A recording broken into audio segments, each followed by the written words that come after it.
Hi everyone, in front of me I've got REALME C17 and let me share with you how to clear credentials on this device. So let's start with opening the settings, and here we have to find the security or privacy. Let's check the privacy. However, probably it was the security. So let's enter the security.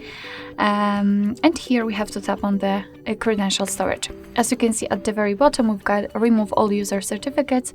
So let's simply tap on it and confirm it with OK. And as you can see, we've got this information. So thanks to it, we can know that we just successfully removed the certificates. Alright, so that will be all. Thank you so much for watching. I hope that this video was helpful, and if it was, please hit the subscribe button and leave the thumbs up.